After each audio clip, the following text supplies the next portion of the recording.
What's up, guys? My name is Jenna Puzio, founder of FillYourBooks.com, where we help salons and spas get new clients. I am here with one of our amazing long-term clients, Alex. He's been with us since 2023. He has 2 barbershop locations, and he has scaled, can I tell them the success that we just covered? Just past 7 figures, which is very, very exciting. And I had to just sit him down and pick his brain on how we got to this point. So I wanted to start from the beginning. What was your main vision for House of Shaves? Well, I wanted to be a barbershop owner since I knew that barbering was a thing. And I actually accidentally stumbled on like the barbershop itself. So I was a barber working for somebody else, and my girlfriend, my now wife, sent me a link to a barbershop for sale on Craigslist for $5,000. So I went and I met the owners, super nice people. They just they got into the shop because they wanted to. They weren't barbers. Right. They didn't even do hair. They just wanted to open a barbershop and hire some barbers and then just sit back and collect money. As you know, it doesn't always work that way. So they realized quickly that wasn't going to work. So within a few months of them signing their lease, they're like, we want out. So they put it for sale on Craigslist, and then I saw it, and I bought it. So. And that's Southside? Yeah, so we started at a different location where the shop originally was, and then I took over their lease. Okay. And then after 2.5 years, we moved to where we are now on Southside Boulevard, and then we've been there ever since. And that was 10 years ago. And this month, right? Yeah, this month makes 10 years. That's so awesome. So 10 years ago, did you picture it scaling to what it is today? Were you like, you know what, I just want to have a couple barbers, keep it chill? Because clearly we have a few more than a couple barbers at this point. Yeah. Yeah, that was always the goal. I had no intention of stopping at one location. In fact, we should be a lot further along. Because my original goal was to have 10 shops by 10 years. Gotcha. That was definitely unrealistic. Right, given but I mean, my skill set and experience at the time. Sure. I think it's quite fitting that you crossed the 7-figure mark the month of your 10-year anniversary. It does kind of. But you didn't think about it like that. Work well that way. You are in a little bit of a different scenario because obviously what we provide is marketing, and you, I think, had dabbled more in the media buying ads space, let's call it, before you came to us. How did you get to the point of dabbling in that and then deciding, you know what, maybe I want help with this? Well, I always thought that you're going to pay either way. Yeah. As a barbershop owner, as a business owner, you either pay with time or you pay with money. Yep. Or both, in the case with marketing. So I was trying to do it on my own, and I've hired marketing agencies, and I didn't know what they were doing. So they would send me these reports like, look how many clicks you're getting on your website. Sweet, nice. And I'm like, cool, but I don't really see like a difference, and I didn't know enough about marketing to know whether what they were doing was working. Right. So I decided like I need to learn this stuff, and so because I was trying to do it on my own and it wasn't working. Like I didn't know how to make it work. Yeah. So that's when I decided to get help, because I think everything that got our business to this point, I learned from somebody else. Like I don't know that I've had too many original like ideas. Like somebody out there helped me get to this point, and I'm a big believer now in just find somebody who's already has the solution and then just pay them to teach you. Otherwise, maybe I would have learned it on my own, but it would have taken so much. But it takes the time. I always say that the 2 most valuable assets in life are time and money, and every decision you make in business, and business is just making decisions, it's either going to cost you time or it's going to cost you money, and like you said, or both. And in this case, I think it was a benefit to you. What would you say was the biggest difference that you saw in what you were trying before and what we implemented? I think that the biggest, or I think the most, there's a lot when it comes to marketing. The most important thing that I learned was how to track your return on investment. Like, I'm putting this much in, how much am I getting back? Because if that ratio isn't good, then you probably would be better off like not doing anything. Yeah, right. You know? So that was probably one of the biggest lessons I learned from you guys, was like, here's how to know whether it's working, here's how to set up the ads, here's how to just know when to turn it off, when to scale it up. And that was like super helpful, because I was just, like a lot of people, I probably thought, all I got to do is turn it on and like set it and forget it. Turns out it doesn't really work that way. Yeah. It's not like a passive thing when it comes to marketing, at least not from my experience, not from what you guys taught me. Yeah. So just knowing like how to tell whether it's doing well, whether it's working, when to turn it off, when to change the ad, that was like super helpful. And that's one thing that I pride ourselves in, the way that we just keep the curtain wide open. I think a lot of other marketing companies out there will curate exactly what they want you to see and be like, look, like exactly what you said, look at all these really cool metrics that you're seeing. Whereas us, I'm not, what you said, when it's working, when it's not working, all these things, because the reality of marketing is that it doesn't work all the time. And it would be crazy for us to say, yeah, that you hire us and it's going to work immediately right off the bat, where that's not realistic in any way, shape, or form. And if any other marketing company that you're talking to is telling you that run for the hills. It takes some time to see the results of it. Yeah, and it takes time every business is unique, everybody's client is unique, the services they offer are unique, and that means everybody's marketing is unique. We can have the frameworks that work, the puzzle pieces that work, but we still have to work together to figure out how it's gonna work best for you. And I remember this from when we first started, and maybe you can speak on it a little bit. The first problem we're solving is, how do we curate the marketing so that it gives us more new clients? That's what we need in the business. We need more new clients walking in. And we started to see that. And I remember the first thing then I was asking you is, well, now how's the new client retention? How have you worked on that? What types of systems have you implemented to improve that side of the business? Well, the first step is tracking it. Yes.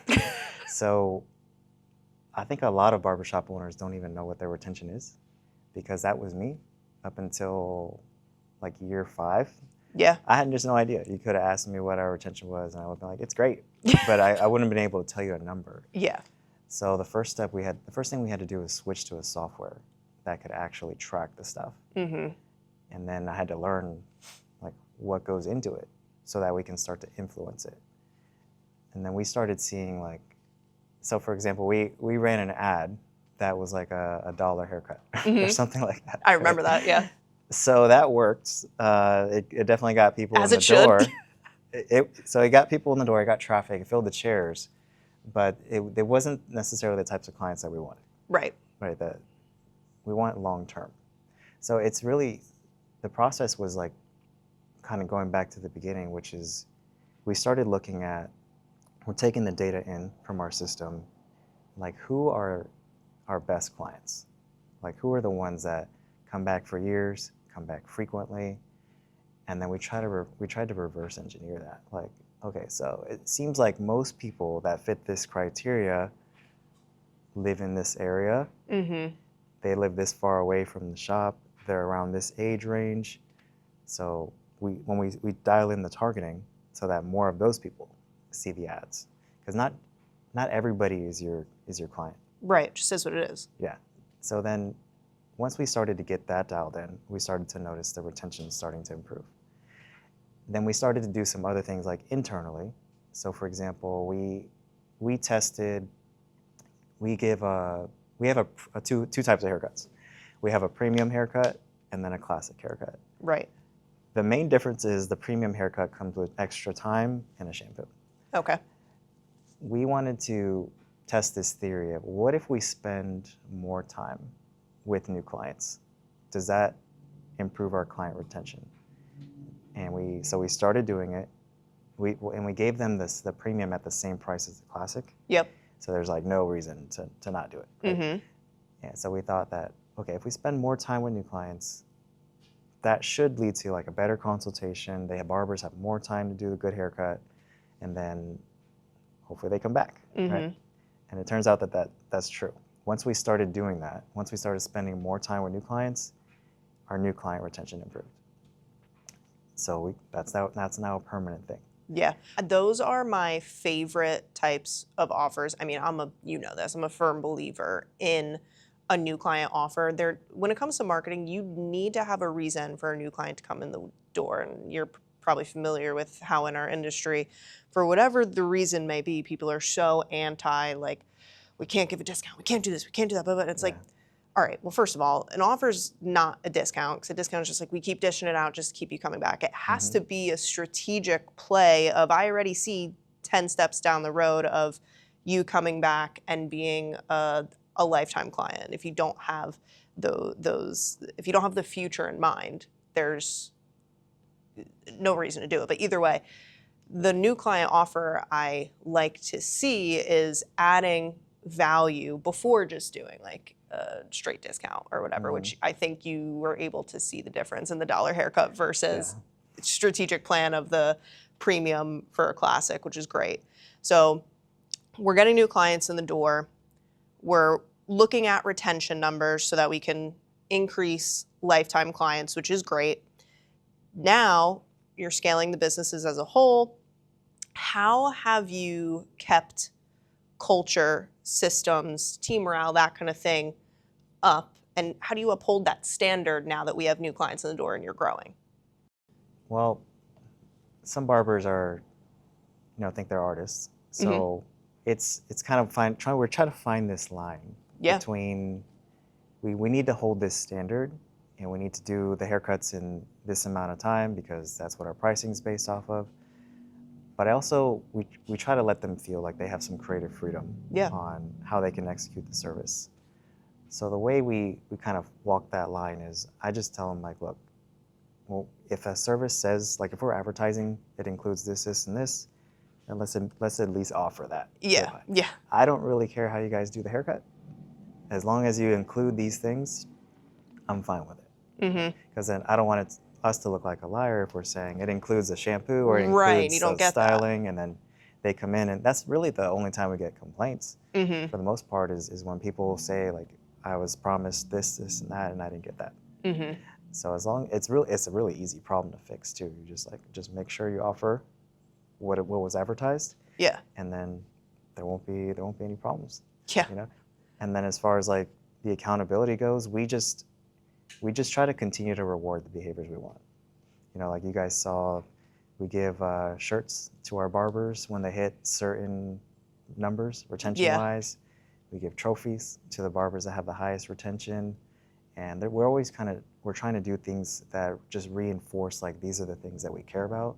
These are the things that help you guys, your chair stay full. Yeah. So we're trying to continue to find ways to reward the behaviors that we want. Yeah. And so that's how we kind of reinforce, like, this is how we are here. Yeah, and I think doing that, and correct me if I'm wrong, I mean, the bad seeds just weed themselves out because they don't want to participate, if you will. They do. And we set up our business that way. So it's very difficult for somebody to come here and just coast. Like, the business is set up in a way. Have you ever had a hair splinter? Of course. Yeah. So anybody that works with hair has had a hair splinter, and sometimes you can't dig it out. It's with you for weeks, sometimes months. Growing inside, yeah. Maybe years, but eventually it gets pushed out. So I think that sometimes the wrong people on your team are like that. Yeah. Like, they might slip through the cracks. They might stay here for weeks, months, or years, but eventually they get pushed out, because I'm a big believer in, coach up or coach out. Yeah. Because I'm trying to grow, and I want to be surrounded by people that have the same goals, which is to grow the business, grow themselves, support their family better. And the people that don't want to do that, eventually they're gonna move on. Yeah. Because you're not gonna feel comfortable here. Yeah, exactly. Well, you stick out like a sore thumb, which leads me to, I don't know why it made me think of content. I think because that content, at least with the salons that I work with, I communicate with a ton of salon owners and barbershop owners on a daily basis, and content seems to be this dividing conversation, I guess, where they either embrace it or they don't, and you guys definitely embrace it. I mean, you have super consistent on your socials, you're great with it on your external marketing, obviously, you have your barber community on school, your YouTube channel, which is awesome. How do you embrace capturing content on a daily basis with your team, because they're definitely involved in it? And how do you stay consistent with it? So we haven't really been consistent up until about 5 years ago. So it was like 2020 when we had to shut down because of COVID. Right. And we didn't have anything better to do. We were bored. And we were super bored. It was nice for like the first week. Yeah. Like, we need to reopen soon, but I just hated that we were so vulnerable. You know, this is the business we're in, but I hated that we couldn't make money if we were closed. Like physically in the shop, yeah. I was like, so I started looking at ways to, like, how else can we generate revenue and not, that's completely outside of the barbershop. And out of all the ways that I looked at, it was YouTube stood out. I was like, we could do a YouTube channel. So and I also thought, it's okay. Can we cut that out? Yeah, okay. It'll be fine. I also thought with YouTube that you could get paid to advertise. Like, how crazy is that? Like once your channel gets big enough, it's like you can actually get paid. Like we can make money from videos and promote the shop. Like, why would I not do that? So we started making YouTube videos in 2020. Like, terrible. We were terrible at it, but we just slowly got a little bit better, and then from there is where all of our content is born. Right? So it always starts with YouTube. That's like the first stop, and then we pull. I don't know if I need to stop when you're totally fine. If it stops your train of thought, you can just pause. No. It's fine. Okay, no, I'll just keep going then. So with YouTube, we start with a YouTube video. It's usually just a barber doing a haircut or performing some kind of service, because I also thought, how cool would it be? How could we go beyond a photo? Right. Beyond a quick video. What if you could watch the barber you're thinking about booking with do the entire haircut? So, I mean, there's a lot of reasons we did YouTube, but it starts with a YouTube video, and then we just pull clips from that, and then that's what ends up on social media. And now we have another strategy, which is we just make content strictly for ads now too. Right. So we rarely actually post content or make content just for social media, just because I feel like, you post something and a few weeks later, like, no one's ever going to see it again. If you're super consistent. It's very quick. Yeah, because we post every day. So like in a couple weeks, it'll get buried and nobody will ever see it again. Where on YouTube, it lives forever. Those videos, the videos that we made in 2020 when we were sitting at home during COVID, are still getting views. So that's been our strategies. We start with a YouTube video, we cut it up, turn it into content for social media, and then every now and then we have a videographer come in and just make videos strictly for ads. Yeah. And so we try to find ways to get the most out of what we do. Yeah.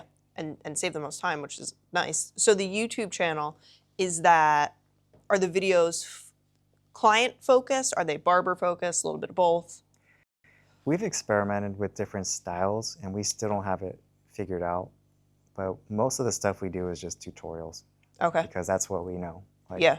We're gonna have to do this haircut anyways. Yeah. So the idea was just like, let's just film a few of them, because we see almost 2,000 clients per month. Yeah. And it's like, we just need to get a few of them to say yes to being okay on camera.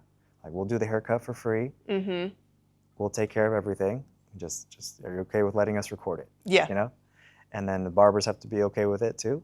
But it's not as it's easier now, for sure. Yeah. When we were getting started, it was we didn't know anything. But now, actually, YouTube is our biggest platform. Yeah. It dwarfs like all of our social media channels. It's so crazy when you think about how simple the switch is, because let's call it a 10-minute YouTube video, right? And maybe you we took it from a 60-second Instagram reel, we made it into a 10-minute YouTube video, which in theory, yes, it's longer and maybe it took a little bit more time, but maybe you could have gotten 5 reels out of that 10-minute video and you still only had to record it once. And to your point of, we're mostly just posting tutorials, how cool is it that a client, if they see that, number one, you guys are flexing your knowledge, so they're like, oh, they know what they're talking about.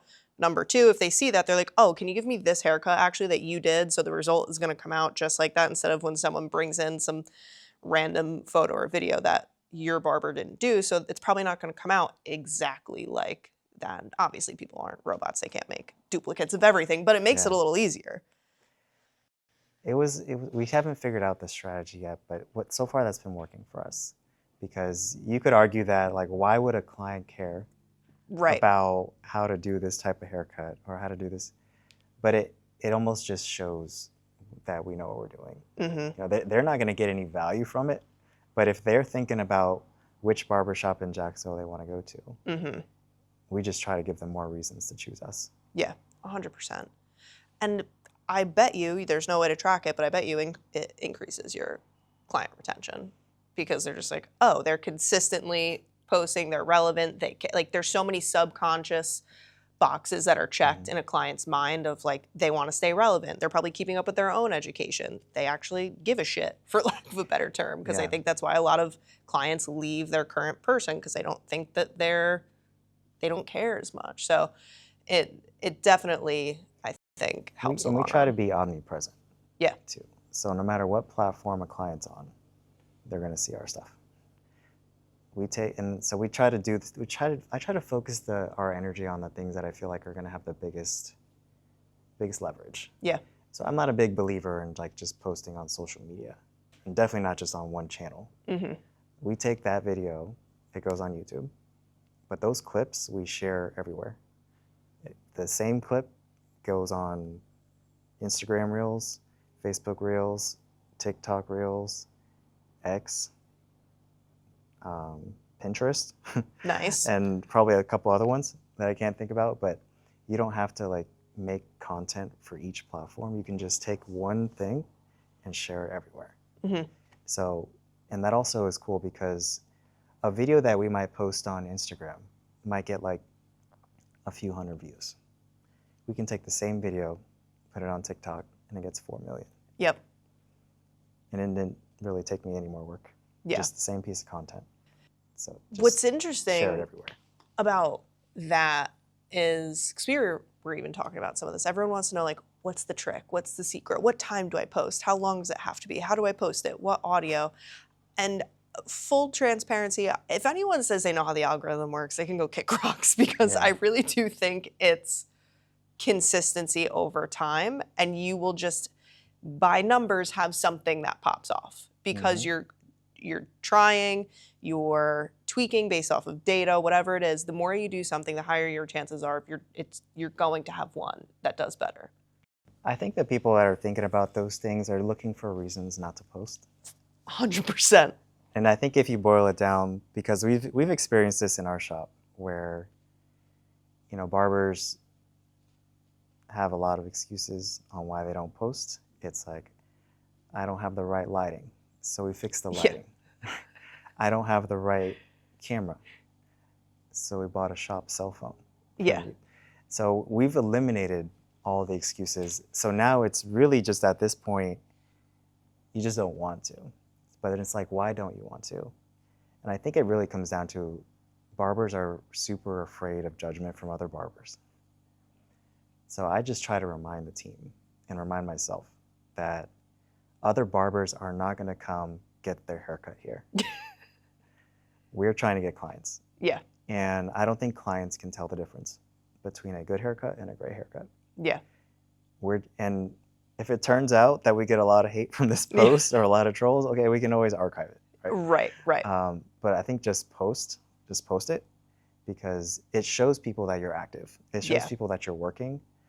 And if you have two barbershops and one is posting actively and the other one isn't, who's going to win?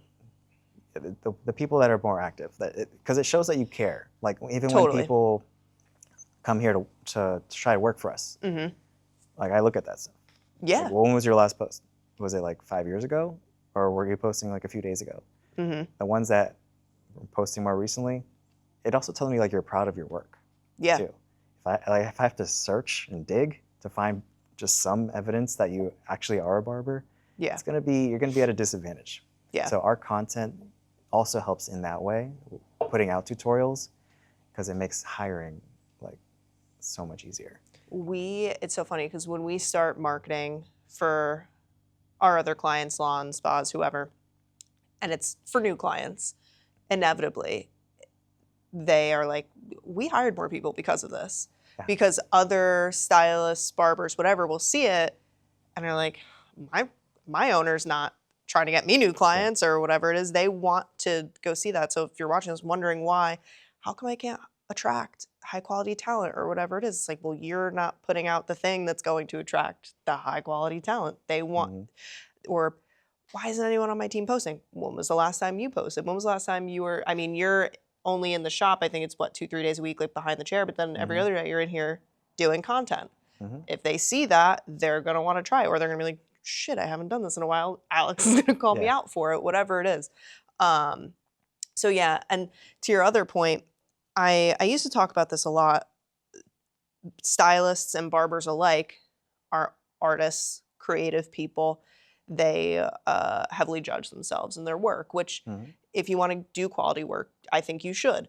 But you have to almost break that mindset with marketing because it is very much throwing spaghetti at the wall, which it's like very much against their nature.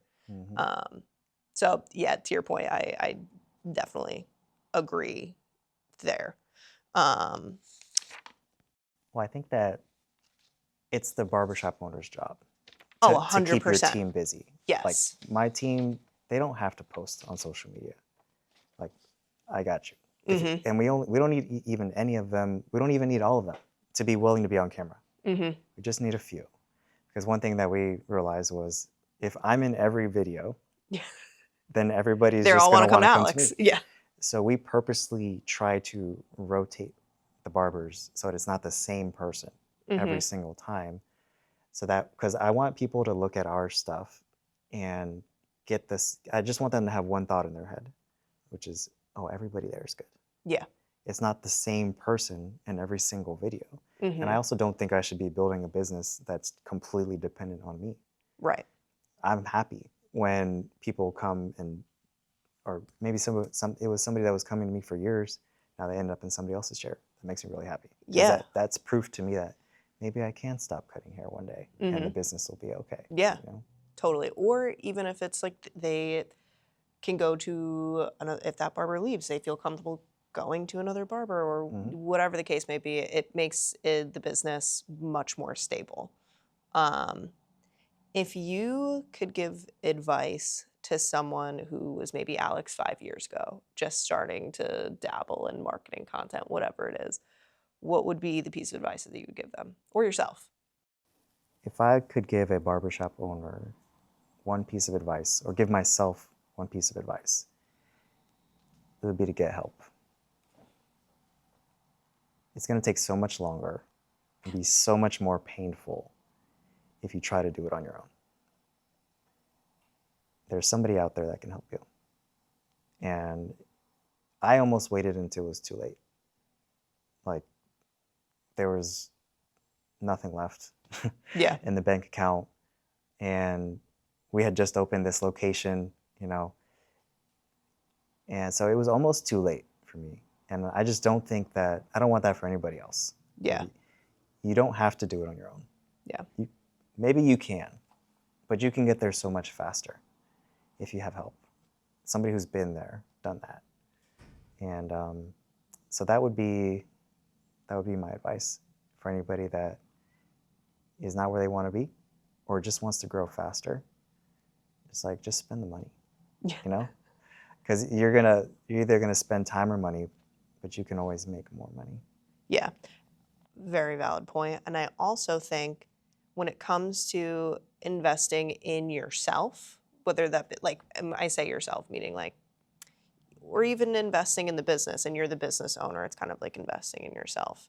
If you know you can bet on yourself, and I'm sure you think about it in this way too, you're like, well, I know I'm not going to let it fall to the wayside. Like, I'm going to pull something out of it and I'm going to make it work. Like, I'm going to, if you can make the promise to yourself that I'm going to be the one to make sure that we see this through to the end, then it's almost like your own personal little guarantee of like, no matter what happens, I'm going to work until we get it right.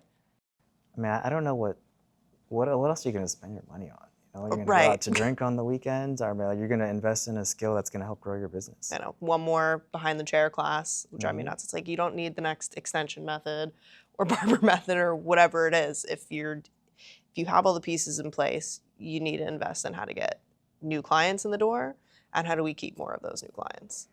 And I'm sure you may hear this all the time, but like some people think they can't afford to invest I hear it in every day. skills.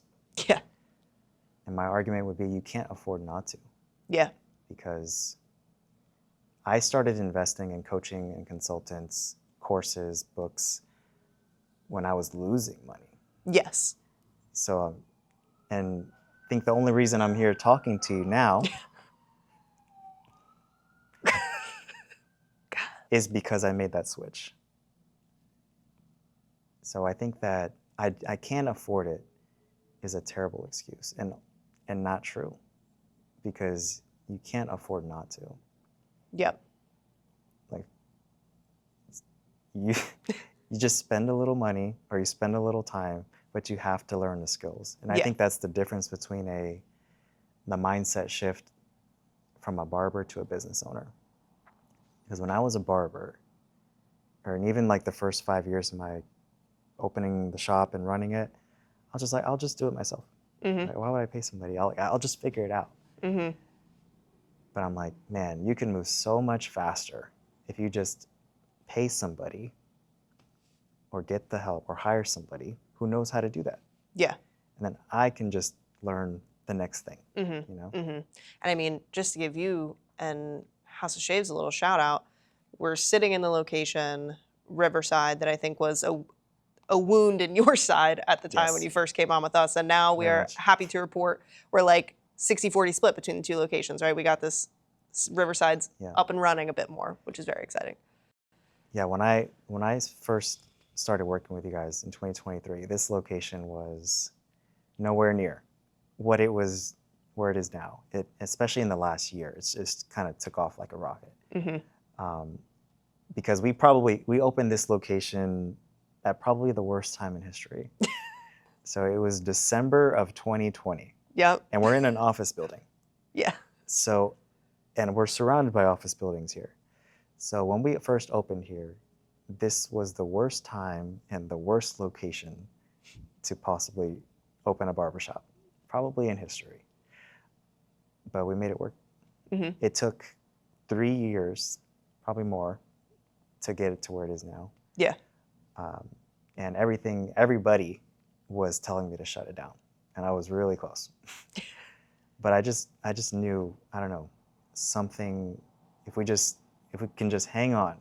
Yeah. At the very least till the end of the lease. Yeah. Yeah. Then maybe we can get out of this thing clean. But it's funny because the lease ended, I think, earlier this month. Yeah. But we renewed earlier this year for another 5 years because this last year has been really good. Yeah. And it's just now starting to show its full potential. That's awesome. I think this is the perfect segue of, would you recommend our services at Fill Your Books to a friend or a fellow shop owner? I already have. Thank you. So yes, I do. Because like we mentioned earlier, maybe you can figure it out on your own. Yeah. But it's going to take you so much longer. And it's probably going to cost more. Mm-hmm. Because it's especially if you're trying to do paid ads. Yeah. Like, they cost money. So, and I think, I don't know, it's just some theory, but like, I think Facebook and Meta probably make a lot of money from people that don't know what they're doing. Definitely do. On when it comes to running ads. So you don't want to be one of those people. Don't be that guy. Yes, I definitely think that anybody that doesn't know how to run ads that's in the beauty industry should work with Fill Your Books. Awesome. Well, I appreciate you taking the time and chatting with us. Tell the people all the spots they can find you. There's a long list. I'm on every platform. Just look for Alex J. the Barber. Awesome. Or wherever you're watching this. Sweet. Well, and for me, at Jenna Puzio Hair on Instagram. Feel free to shoot me a DM if you have any questions. I'm happy to help, but I will see you in the next one.